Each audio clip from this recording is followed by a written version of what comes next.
Welcome to Trust the Journey, episode 12. I'm Melanie Curtis. And I'm Jay Maletsky. Our mission is to live, laugh, love, and learn together with you. We're here to create conscious connection, to grow and contribute with our practice of openness, honesty, vulnerability, humility, and trust. Trusting the entire journey. In this episode, we're talking about growth and how part of the longer-term process of growth includes refinement, outlining, absorbing, and iterating new ideas and actions in that effort in both work and self. And then, as always, if you get value from the show, please help us out and share whenever and however you feel inspired to do so. Thank you guys so much for being here, for being with us. Here we go, episode 12. Right on, hi. Hi, how you doing? Awesome. I've got the post-boogie voice, talking for 3 days. Oh, yeah. So I get it every time I run courses. Yeah, me too. I mean, you just talk to so many people, So for everyone watching, we're talking now after I just was at the Skydive Orange Cinco de Mayo Boogie, and I was coaching for 3 days in a row, and we're joking about my voice because it happens every time that, you're just talking to so many people, and, it's a lot all at once, but it's awesome. How'd it go? It went great.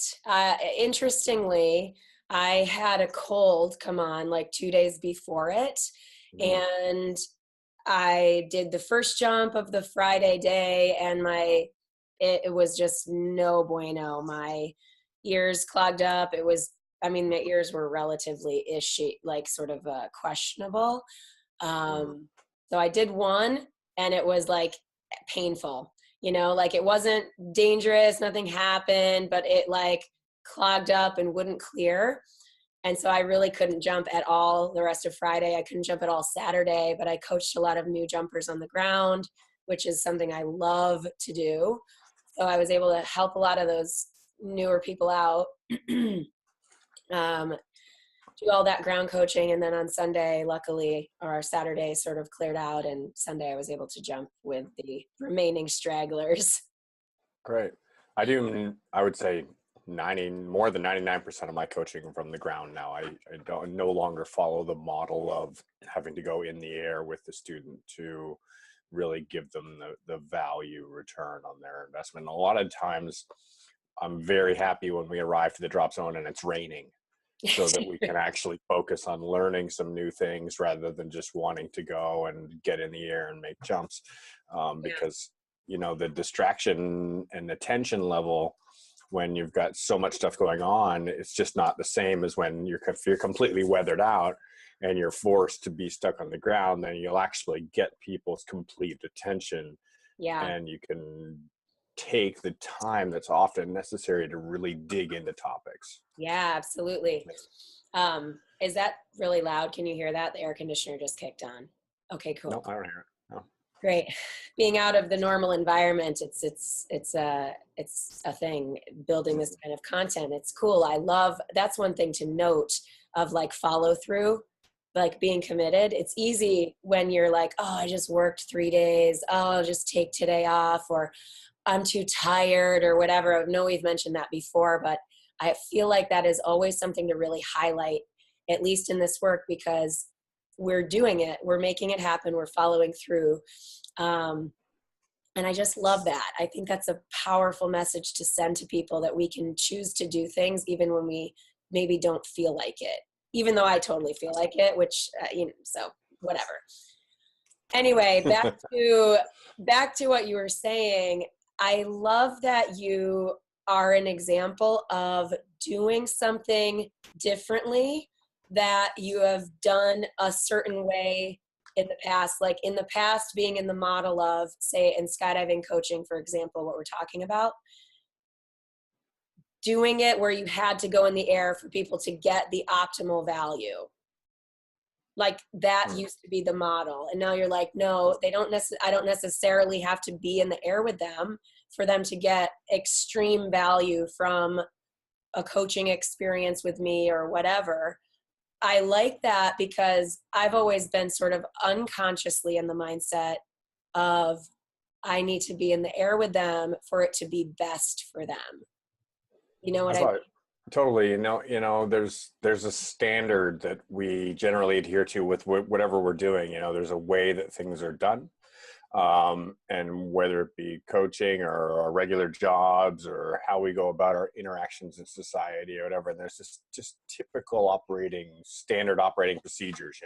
Yes. And as we challenge them and as we explore new ways to do things and new ways to approach things, what we often find is that the way that we've done things is more based on culture or tradition than it is on perhaps optimizing the investment of time or the return on the investment and the value gained by the process.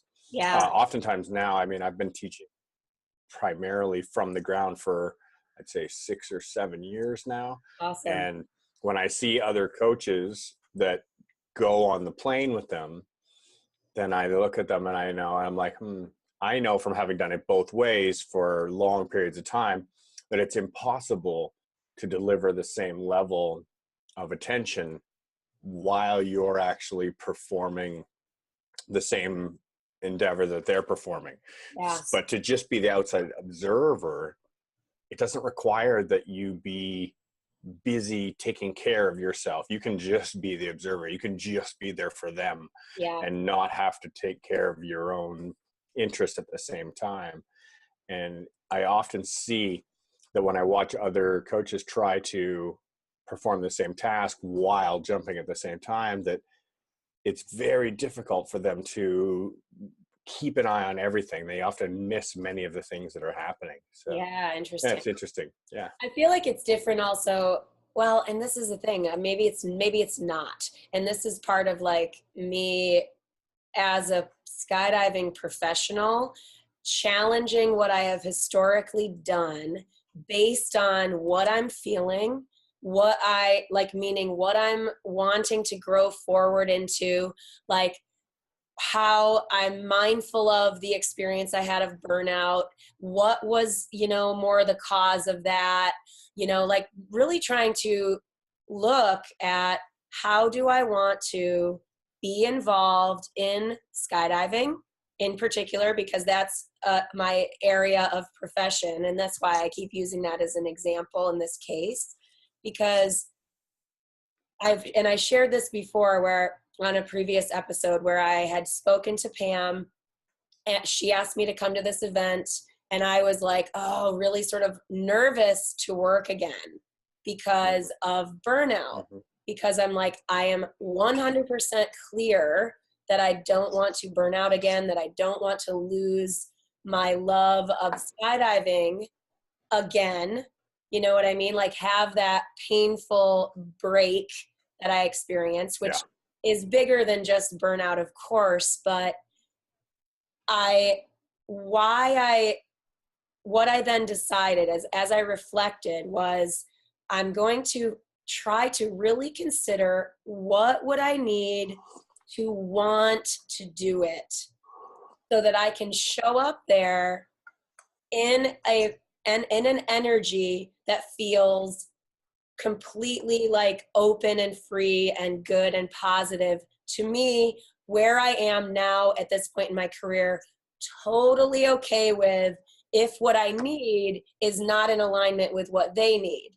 Meaning like if what I need is not going to work for them, that is 100% okay. So I sort of had to have that courageous moment of saying what I used to do and how I used to be is not where I am anymore. This is now what I think might work better for me. This is how I want to lead. And in this case, it's leading by that more relaxed example, like spending more time on the ground. That was a very specific line item that I sort of wrote in there because I didn't want to race for the plane. And because I didn't want to be that type of leader, I wanted to spend more time connecting with people and teaching and having some laughs and stuff. It's interesting that I wasn't able to jump. So I wasn't really able to experience that. because I couldn't Mm. skydive, but the fact that they supported me in that brought me to the event with the energy that I wanted. And I felt it the whole time pretty much, which was amazing.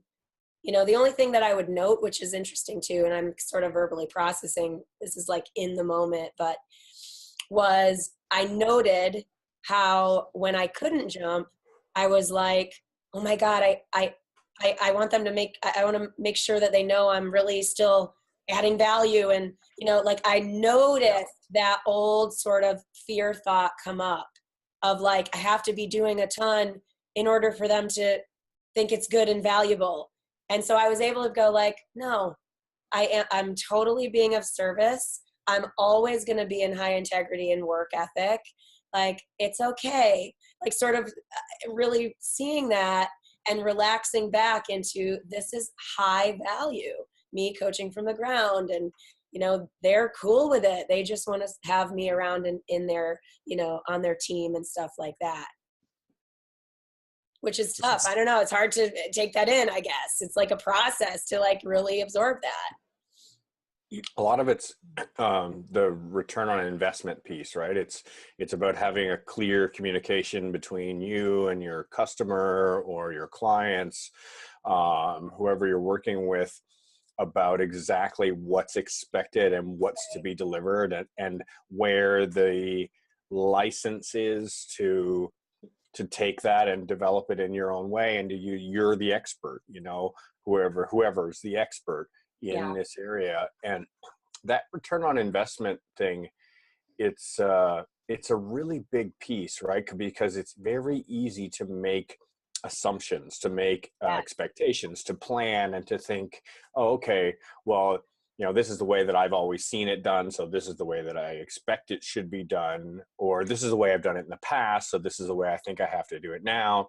And maybe that if I'm not doing something in this moment, right now, this instant, it feels like I'm not doing enough, you know, and all these different things float around. So what I've learned from my, you know, couple of decades inside of being a sponsored athlete, being a professional inside of the sport, is it's really, really helpful to outline expectations before going into any kind of an agreement with anybody. So whatever deal you're working, I'll always say, this is what I believe it should look like. And these are the key elements that we expect to perform or deliver for this event. And what do you think it should look like? And then to get somebody else to deliver what their key elements are. So then you say, okay, well, here's what we both have. And then we have this quick discussion and go, okay, well, I see alignment between these points. So obviously we agree that this should happen, but this is a bit of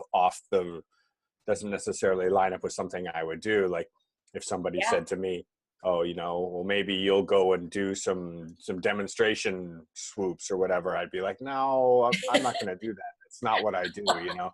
And so I would be like, actually, we'll spend a couple hours in the classroom looking at some videos and some PowerPoints and teaching people through examples. And they'd be like, oh, okay, I didn't know that we do that, you know? And so then there's these pieces that are, that need to create alignment on them and say, okay, that's outside of the scope. This is more inside my scope. And then I usually do is create like tiers, and we'll have like our A list, B list, and C lists of objectives, things we want to accomplish. And then it's like, okay, our main goal main reason for being here is this one. Boom, we line that up. The secondary reason for being here is this one. So if we can get that one too, then we've definitely won the race together in whatever project that we've set out to create. And then we have our third tier one. And if it doesn't happen, it's okay. You know, it's not like you have to get every single point nailed, because sometimes things don't go quite as you would hope. You might have problems with weather or staff or people, machinery, aircraft, any other logistics might come into a circumstance and kind of throw things out of whack, or you might have to deal with, you know, whatever kind of logistics are happening. But then there's the bonus things, right? There's the things that do happen that neither one of you expected, right? So sometimes you get these off the cuff random things that take place and you notate them, or I notate them, and I say, oh, this is an interesting thing that popped up and it was a value, it was a gain. Yeah. And neither one of us saw it coming, but it's something that we ended up getting a positive return out of in the end. Totally. And I like to expand upon this topic just a little bit, because there's a lot of people out there, and I get questions on it quite often from up and coming students, and they're looking for. I had one just recently, and the guy's he's a great student, absolutely fantastic. He's been to many courses. He's also brought many other students to courses. So he's an advocate for training, and he works professionally in the field, in the military world. And this example, he had somebody come to him and offer him sponsorship recently and said, hey, we'd like to, give you some of our product to use because we think you're a great, example in the community, and we'd like to see you using our product. And he contacted me to say, what should I say? What should I expect to do? Like, what should I be expected to deliver back? And just exactly what I'm saying now is create that clear list of communicated expectations. What's the return on the investment for both sides? Yeah. Now, and this example, and pardon me for rambling, but no, God, I needed to. The concept of creating a mutual list of expectations. Yeah.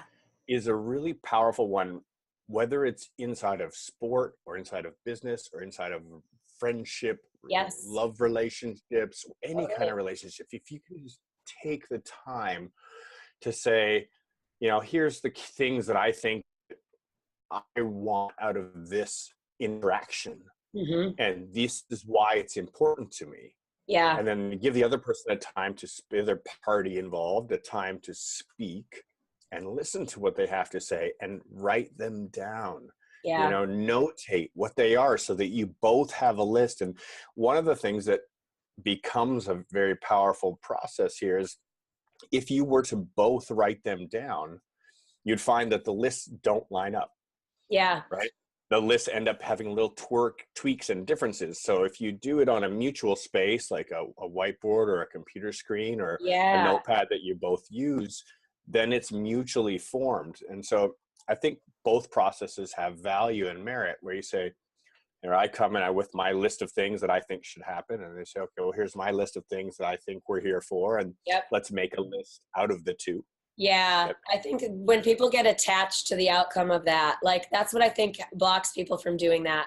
The biggest thing that I think blocks people from doing that exact thing is attachment to outcome, in terms of, I am afraid that this person will not want what I want, and therefore whatever this thing is that I hope to have happen will not happen.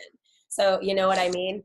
So like that one thing alone, in terms of, if I'm talking about skydiving work and jobs and stuff, that piece of detachment from outcome, this came when I was starting to raise my rates, because like there's a lot when you think about like charging a certain amount of money in business, whether it's for me skydiving coaching or life coaching, there's this commitment that I feel like a lot of people attach some part of validation to that. And so like, oh, if nobody, obviously there's the like, I need to make money to live and all that stuff, but that notwithstanding, like if that's taken care of, and we're talking about the sort of fear piece or the emotional piece that might block a person from doing exactly what you just said, which is so powerful and valuable, is that I feel like I see that a lot, and in myself really had to consciously go, no matter what, like it's 100% cool if the person does not want what I want. Like that is harder. It's way easier to say that than to feel that.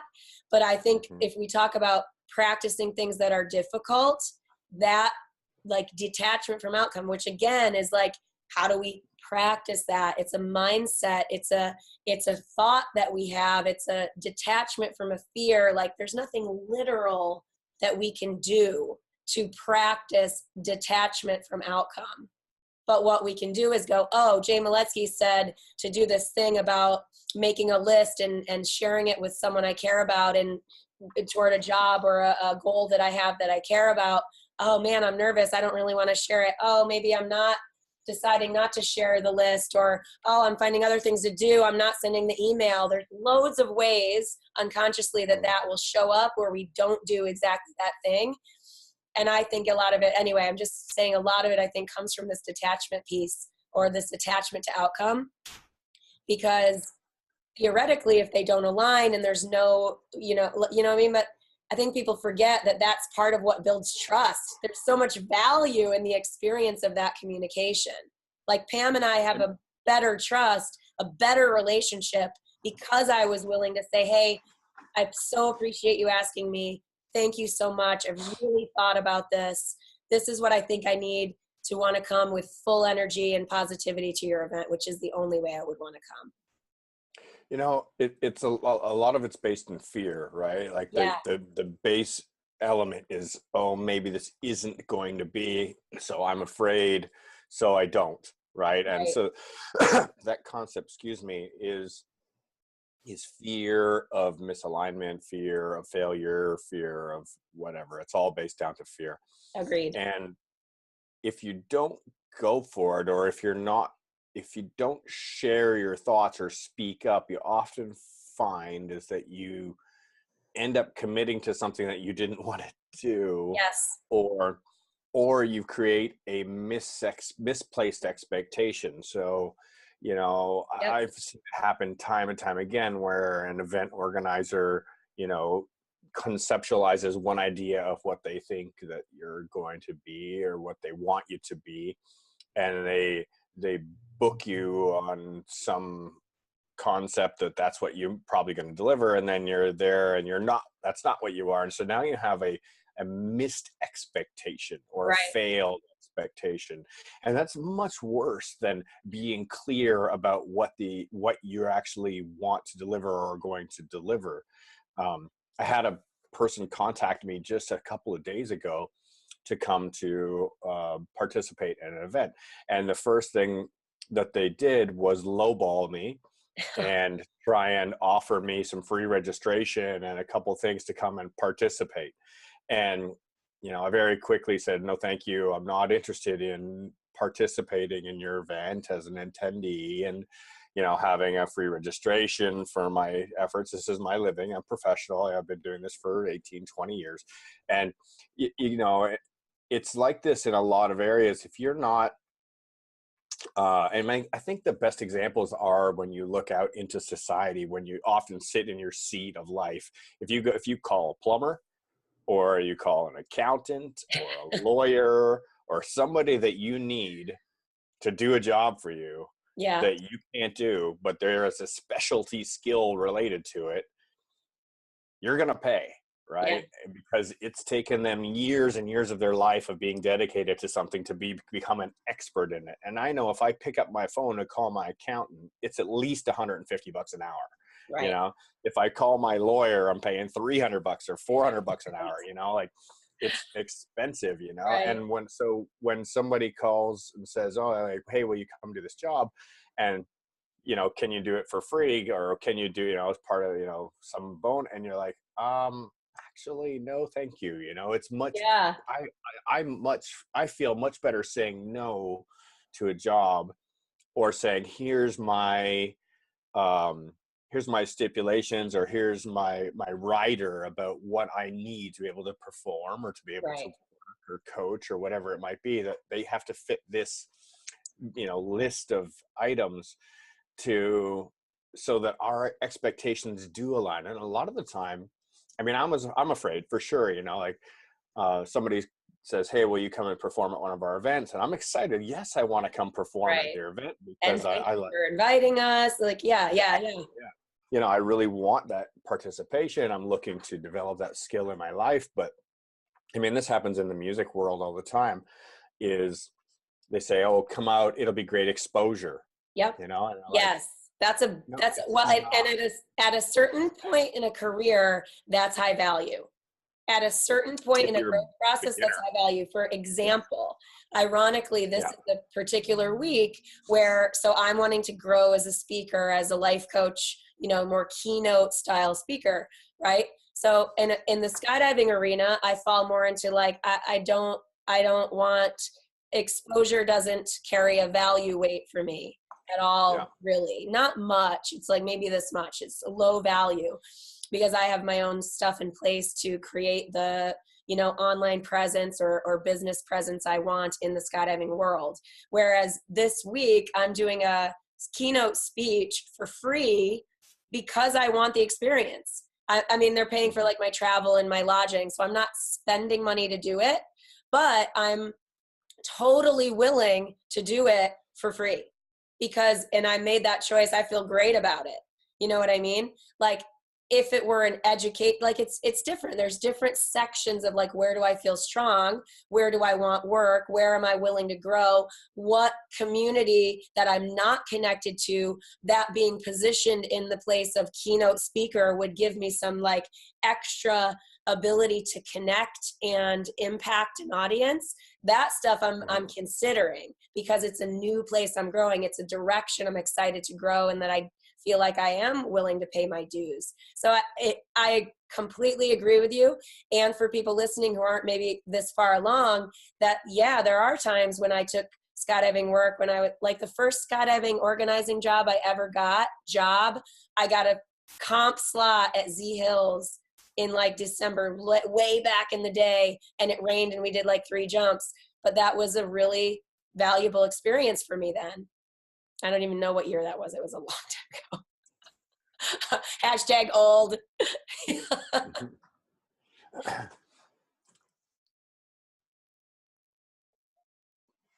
There's a, you know, that point when you're wanting to get your foot in the door. Yeah. It's key, right? It's Yeah. key to be available to bend and to flex to suit what's needed to be done. To get those opportunities to build connections, to build communication, you know, those pieces. But once you've established yourself, you know, like once you know what you're doing and you're good at what you do and you've taken the time to get there and the effort to get there, there's really no value in lowballing yourself and Agreed. lowering your, you know, what you need to get as a return on your investment. I agree. And I think that's the big piece, right? Like I know for me that it's just not worth my time to head out the door to go and do a job for somebody unless I'm going to get a certain amount of value back out of it. And that is in financial compensation, opportunities for networking, community, Yep. new audiences, who exactly your audiences are going to be, what are those, like all of the other pieces that are kind of coming into place. But that, I guess I speak strongly on it to say, to hold to your guns, you know, like whoever's listening to this, be willing to take the risk of having somebody say no, thank you, I don't want you, because of that is higher than what I want to pay, or it's not exactly what I'm looking for. Because when you say no to those things, you're staying true to yourself. You're standing up for who you are and what you do and what you believe in and what you think of yourself. You know, Agreed. I had a number of opportunities just in the past year where people have reached out to contract me, and I tell them my rates and my availability, and they say, oh, this isn't within my scope. And I'm like, great, because I didn't really want to do it for less than that. You know, it's not really what my life isn't about, being servient to every single person who comes along for whatever circumstance or situation they want it to meet. And I think many of us, and I'm self-speaking as well, like we fall prey to that in our lives. It's a really big leap internally, confidence-based, emotionally, to be able to say no to financial opportunity, to networking opportunity, to anything where you're like, if I go do this right now, I make money, you know, versus if I don't do this, then I push myself out of this class of this is what I'll do for money or for my time. This is how I value my time. This is the Yeah. value of my day, you know, and I'm much happier as a person for the days when I've said no to things that I don't really want to do just because of the financial return, because Agreed. I'd really rather not. Yeah. Agreed. I do think it's a leap of faith. It's a leap of faith in oneself, just as you said.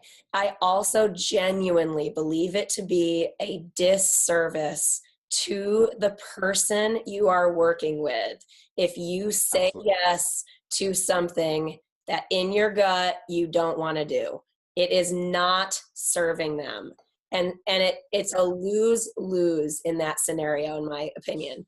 And that's why I'm so committed to how can I feel the most awesome, because I know I can't always predict. I'm not gonna so egotistically think I can already know, even with my 20 years experience or whatever. Like, honestly, and I know you're with us too, like, to really listen to the offer, listen to the situational elements, add your needs or questions into that exchange, and then make the call. You know what I mean? And say, does this feel right or not? Or if they say no, then great. But it's awesome.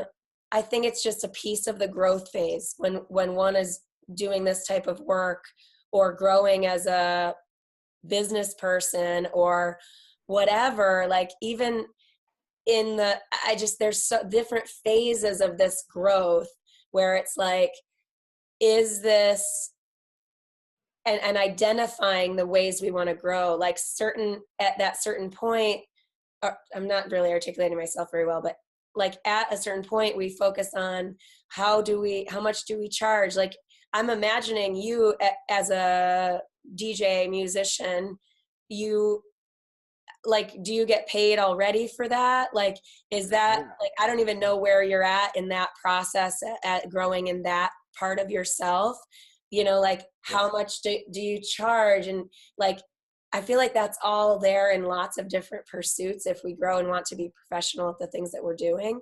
I don't know, I'm sort of rambling, but you know what I mean? Like, I don't know. Yeah. Yeah, absolutely. And there's different expectations. Like, if you speak to somebody who is not an expert or who's just getting started, who is a beginner in what they're doing, they're going to ask you to meet them at their level. They're going Right. to want you to come in where they are, which is maybe not making any money on what they're doing, maybe getting started, and if you speak to somebody on the other end who is an expert or has spent their life in it, they're going to have a standard for what they would expect to pay a professional. And Yeah. that's a very different approach. Like, I know that if I'm approached by a pro, that they're Yeah. going to be like, what's your rider? What are you expecting? What's your event cost? And what are the out pieces that go along with it? What do we have to provide you? Yeah. And then if you talk to somebody who's just beginning, they're going to ask you to do everything for free. Right. It's I true. think that you start to recognize where you are when you are able to clearly answer those questions for yourself. And Exactly. when you do that, I think one of the key levels is, as you start to be able to remove yourself from certain levels of responsibility in your business or in your life, when you can say, okay, wait a second, this isn't something I'm trying to figure out anymore. I can clearly answer this question every single time. This is basically just like running down a checklist. Yeah. I don't have the need anymore to be the person checking the boxes. So I'm a big advocate for the idea of removing yourself from any layers of your life that are not serving your growth, development, change, areas that you're working to improve upon. If you find that you hit a plateau and now simply what you do is repeat a process over and over again that doesn't have the potential to improve, or Yeah. you're not going to improve anymore from repeating, the best thing you can do is hand it off. Give it to somebody else who is going to get some growth potential from learning that process, or to somebody who's a professional at doing those things so that they can be done in a most efficient and expedient manner, and pay them to do that. Yes. Be happy to put the responsibility so that your attention can now shift to a different part of your life or your business. And for me, these things are always intertwined. There's no Yeah. difference between business and life and business. Yeah. This is your areas of interest, right? Yeah. Ideally, what you do with your life is what's most interesting to you, what you find most impassionate, where you find the things that drive and motivate you. So if you're doing that, if you're making the things that are of greatest value to you your areas of direction, then it's easy to be engaged by them. It's easy to be fully enthralled. And then you're really serving yourself. You're really serving others. Yeah. If you are truly passionate about what you do and you go after it wholeheartedly, then people see that energy and that value and they're attracted to it. It's magnetic. And you're probably the kind of person that also sees that in other people. And you go out looking and you recognize it when others are doing it, and you want to be around it. You want to be part of that energy. So I like to remind people that, and myself as well, whenever there's an opportunity to remove yourself from any part of your business or your life that no longer has to have your attention, or you being the one that is taking care of, say, filing and sorting, Right. taking care of management tasks. Once it gets to the point where you have the answers in a system, you can now give it to somebody else. So here's the example. Somebody approaches me about contracting for an event, and I have to type away, answer emails, make phone calls, send texts, and be the communication person about booking for that event. And that's only in the areas where I'm still developing a how to deal with these questions circumstance. In other areas of my life and my business, those answers are clear, 100%. There's no margining back and forth. And so I have other people managing those parts of my life or business that can answer the questions directly. And I no longer need to be involved in the communication. Yeah. And so those are simple things. Another one would be like filing paperwork or filing taxes or managing accounting and receivables and payables.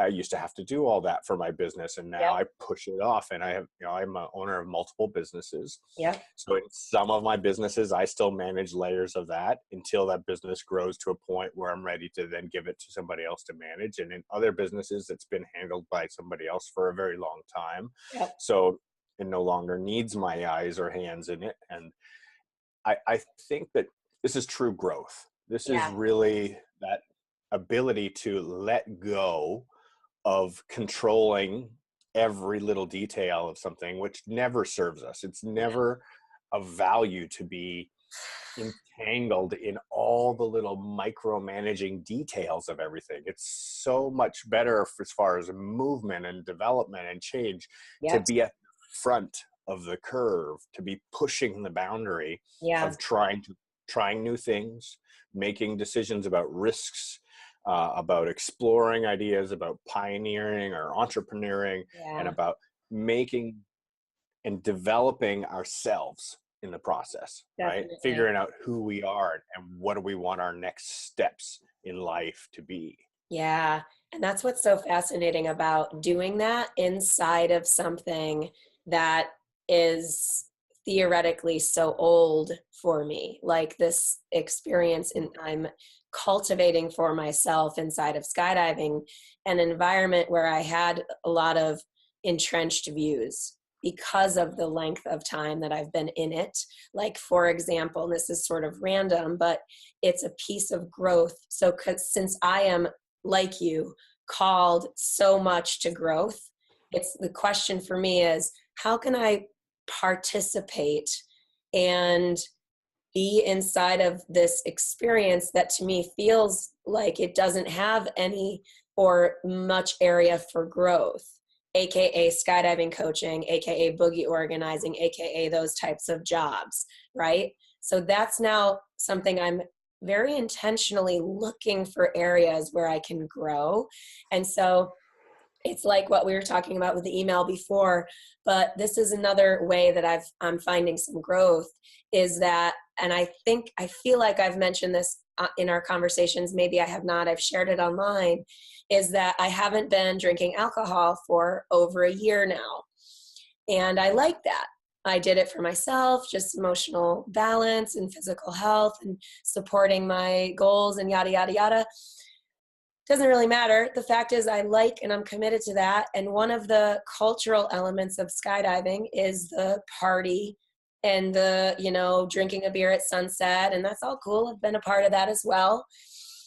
And so for me, as someone who has been at these parties and been at these events and enjoyed having a beer after a long day, that type of thing, and gotten, all drunk at parties and stuff like that, I'm like, I can now, as a growth experience for myself, and this might sound silly, but like I bought myself some like non-alcoholic beers to have. And I was like, I've never done this before.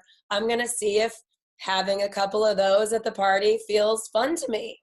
Like it's small, but it's something that for me, I can go, oh, well, maybe next time I don't need the alcoholic beers, maybe non-alcoholic beers. Maybe I'll just not go to the party, or maybe I'll drink water the whole time, or, but things that it's not that I've never like been at a party at a skydiving event and not drank. I have done that, but I've not ever done it really consciously, deliberately as a piece of growth for myself. So I like that. Like, I like it because I don't know how I'm going to feel about it, but I like that I'm trying something new with intention so as to continue to evolve inside something that feels like there's no evolution left. And that's where I contest. I challenge myself to say, oh, there's no evolution left here, when that's just, I really believe that's not the case. And I want to continue to grow, to continue to be a positive leader inside of the sport of skydiving as support for work like this that we're doing to help people in the more broader life growth, leadership sense, life coaching, that, that work that I do in my other business also. So it's like, it's all very connected, as it always is, and I mean, I don't know if we have time to talk about the stuff that you've been up to lately, but you've been doing some like crazy travel and amazing stuff with your latest trip. I don't know. I'm sorry to bring it up if you didn't want to share it, but it's something that I've been witnessing from over here going, wow, that's really amazing, but it seems in line with this. If it's not, please correct me. I'm happy to talk about it. I just want to say before we switch topics, I think the sign of true mastery in any discipline, in any art, in any business, or in your life is the ability to separate and to know there's always room to do it better. You could always improve upon it, and being able to refine something to its purest elements and bring it down to its most basic form to really get it to its simplest state is true mastery. This is the kung fu master, like the master knows that it is ultimately simple, that the function of whatever you're doing can be something that is without complication, without complexity in any form. And at the same time, that same master knows that it takes a lifetime of practice to learn the next level of complexity that's required to be able to simplify on the other end of that polarity, right? Those opposites must exist. So this is what I hear from you when you're saying, I hear you looking to slice out the tiniest sliver of improvement here and here. And at the same time, you're teaching the same thing that I do, is with the most simple approach to things. Yeah, I love that. That's awesome. And it's fun. It's energizing to me. Yeah. It feels good to me, even if it feels fun. Like I'm on the hunt for something else that's good, something new that I might not know yet. Like I love that. That shows up in plenty of other areas, not just skydiving, but like it doesn't always have to be a big goal to be energizing and create and bring that electricity of growth to your life and self. Yeah. So I just returned from an Arctic expedition to the far north of Canada, to a place called Baffin Island. It's a large island, fifth largest island in the world, and it's adjacent to Greenland. At this time of year, the island is completely frozen solid. You're talking about average temperatures of -15 Celsius to -30 Celsius. Wow. I think our high temperature was like a -10 for the 2.5 weeks that we were there. Whoa. So it's a very cold place, but it's a stunningly beautiful place. It's one of the most beautiful places I've ever been. I like to travel a lot. So this is my second trip to this location, and we went there for a base jumping expedition. The mountains and the cliffs and the fjords there are some of the largest on Earth. If you look at the Earth, you can see that Norway and Baffin Island are kind of mirrors of each other on either side of the Atlantic. They're giant strips of land that have had glaciers flowing down them for millennia, carving out these huge fjords. And some of these fjords, the cliffs are literally a mile high. Wow. And what makes this location so beautiful is that the frozen sea ice at a 90-degree angle meets the cliffs like this. So a granite slab that's literally a mile straight up meets the ocean at a 90-degree angle. And so it makes for beautiful contrasts. And it's a very harsh, very difficult environment to do anything in. So I was just sitting here actually observing my hands, and the skin is still coming off my hands in a large way as a result from having spent a couple weeks in this environment. It's a zero humidity atmosphere. Yeah. Everything is so cold that there's no water in the air at all. So Wow. you are constantly evaporating through your skin and respiration any water that's in your body, and you very, very quickly become dehydrated. It's drier than the Sahara. Wow. Hard to understand, right? Wow. It's dry at its essence. There is any water that's in you is trying to escape into the atmosphere all the time. Wow. And the wind blows really hard in this location. So it's a very, very extreme place. It's a very difficult place to survive in, never mind climb mountains or make jumps in. And Right. so just to understand this, we were sitting around in an igloo the other day talking about the reality of the circumstance. So you're a skydiver. Let me invite you on an idea. How would you like to come and make a jump in one of the most beautiful places on Earth?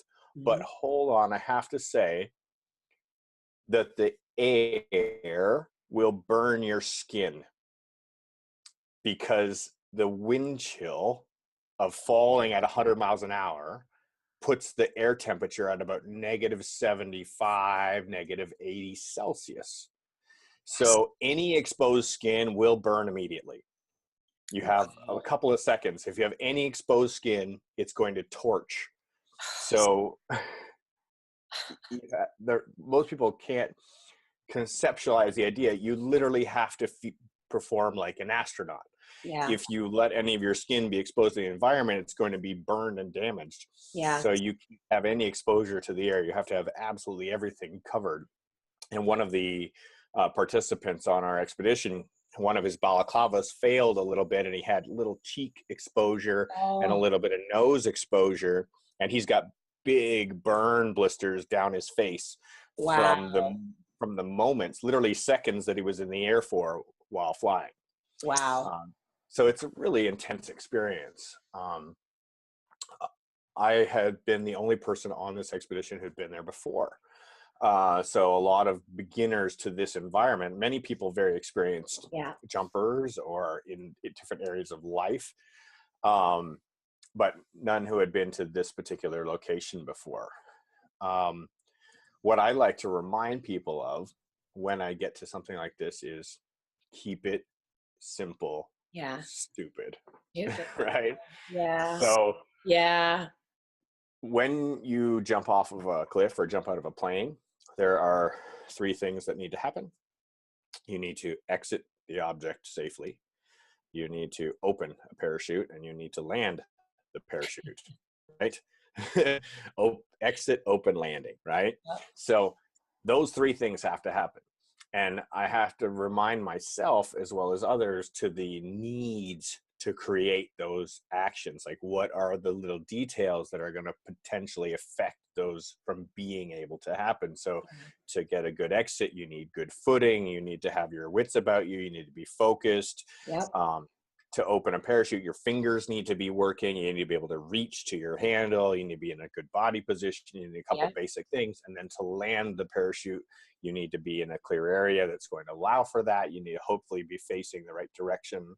And then you need to be able to use the controls to land. So you can break it down to any level of detail. Yep. At its essence, it's those three things, right? Yep. Exit, open, land. Yes. And from this, I wanted to also share that in about a week and a half, I'm leaving to go to Norway. I'm going to be spending this summer there as an instructor. I'm going to be teaching base jumping, which is something Exciting. that I've done a lot in my life, Oh. but it's a terrifying thing to teach. It's Ugh. absolutely gut-wrenching because Wow. it's people freeze up and they do all kinds of unexpected things. And I know how terrifying participation is. I know the times when I've been on the other side of the coin as a student and my knees are just trembling. Yeah. And the questions going back and forth inside the head. Do I want to? Do I not want to? The body says no and the mind says yes. And all these pieces are in there fighting the internal battle of thought and goals and intention and motivations and all these pieces. So Yeah.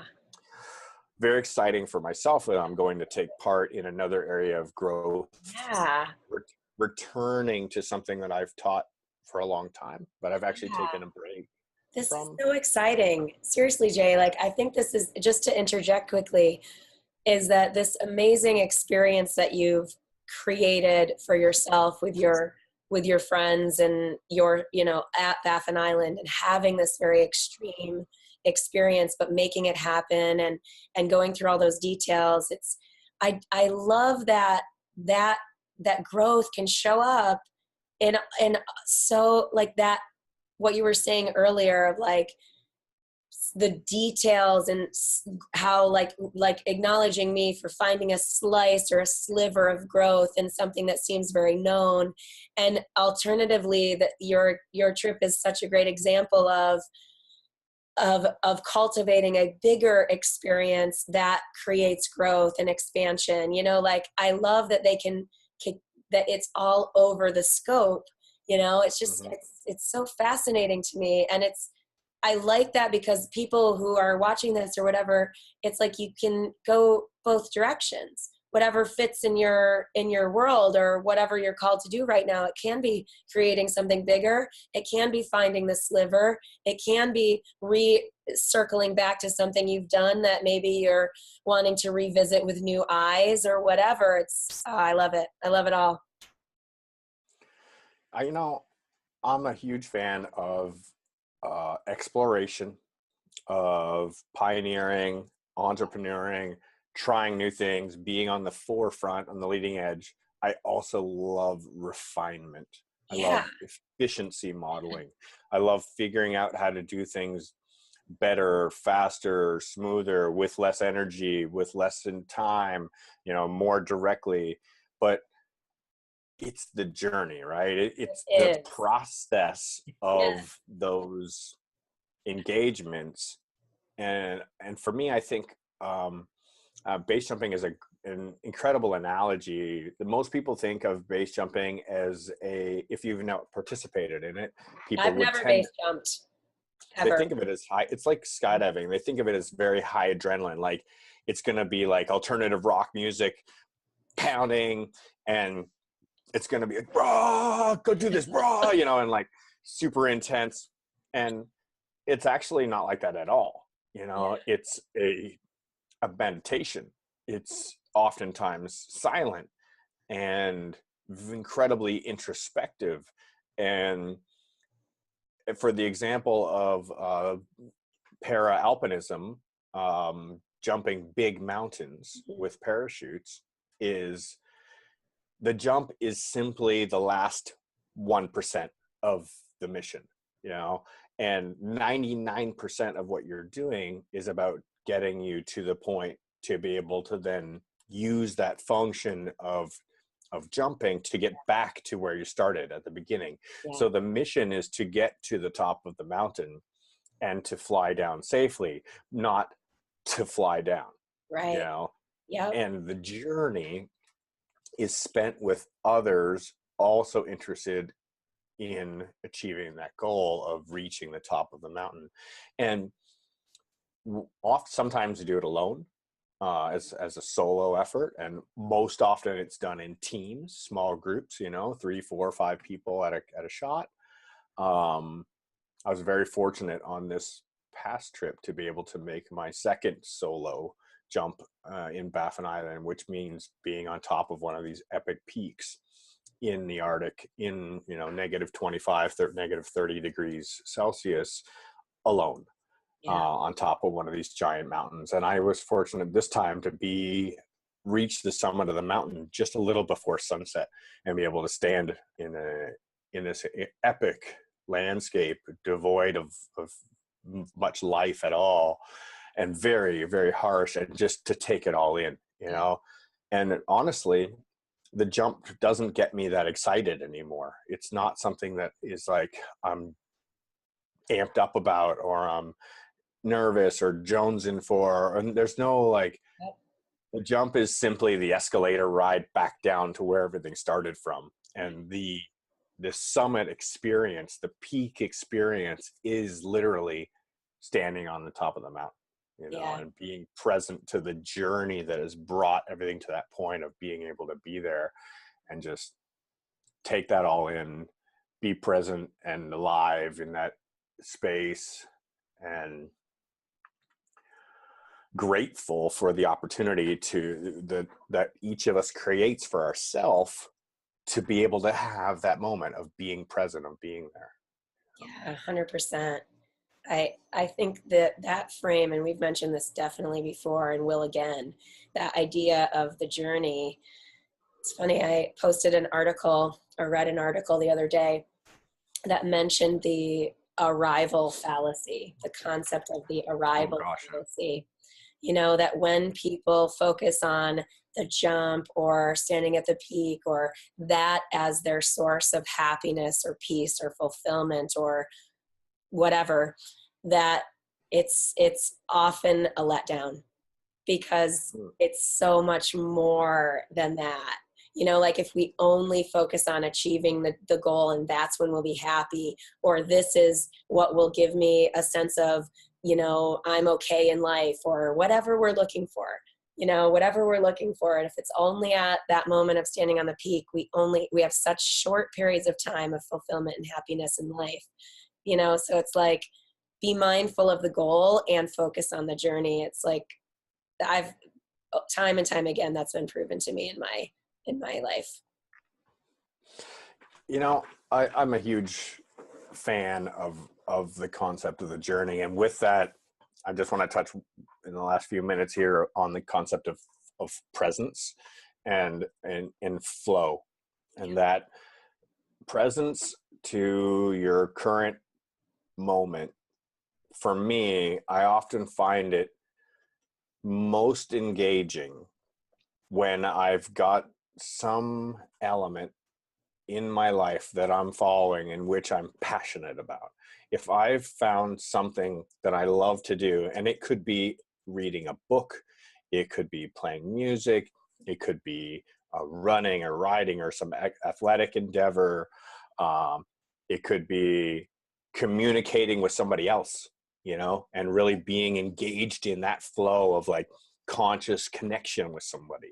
It can be absolutely anything that you find yourself lost in, when you lose yourself to a process, when time disappears and you go, what happened to the time? I was so busy doing this, but you love what you're doing. Yeah. This is the whole point of life, right? To me, is to lose ourselves in whatever we love doing. Yeah. Yeah. And it's so funny because like, I laugh and make jokes about the comfort in, living the dream.